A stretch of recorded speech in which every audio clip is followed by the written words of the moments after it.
see, the road is closed and the dump is still on fire, it's still burning. It is Monday. It's almost 8 o'clock at night.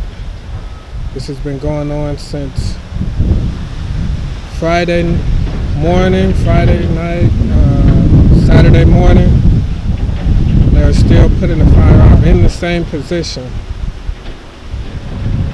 So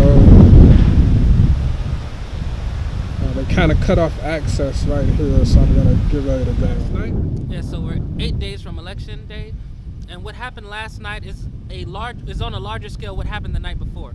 So the night before, which was, I believe, Saturday night, all of our signs were stolen off of Terrace Road, and almost every house on Terrace Road between Lee Road and Marlowe's had a Devin Branch for Mayor sign. So, signs get stolen, and so initially we thought maybe this was just one angry person. It was basically a little bit longer than one city block.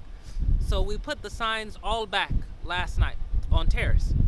And then this morning we woke up to find out that not only had all those signs been stolen again, but all the signs on Hayden, all the signs on almost every other street through the city, all the signs on Glen, all the signs on Beersford, all the signs on Noble Road, where the dump has been burning for the last 3 days, all of those people's signs have been stolen. And almost every household on that street had a Devin Branch for Mayor sign. No one on that entire street had a single Brandon King sign.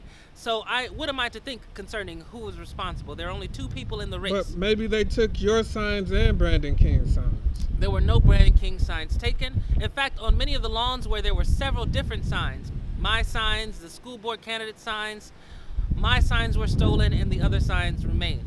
And this was not just a question of a handful of signs. We're talking about around 300 to 400 signs stolen in one night between midnight and 6:30 a.m. because we were up at around 6 o'clock and we went out and did some advertising, some work at around 7 o'clock.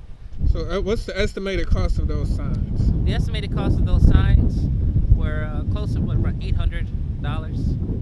And you're running on a tight budget. We're running on a shoestring budget.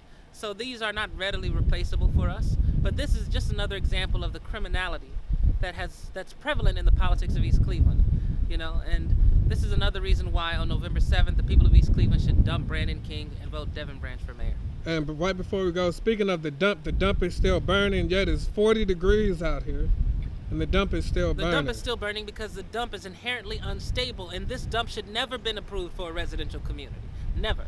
But this was voted for by Brandon King. And even after the recall election, even after it became clear that the dump was not only toxic, but an eyesore and should never have been put in a residential neighborhood, Brandon refused to fight on the side of the people of Noble Road. He defended the people who owned the dump.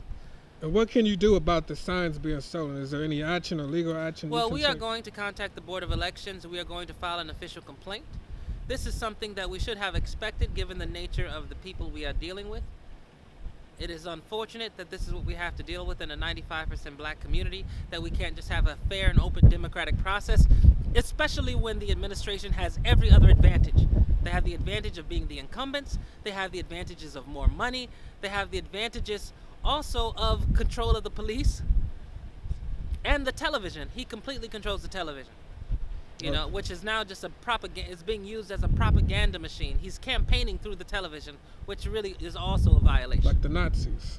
Okay. It's propaganda. Okay. It is propaganda.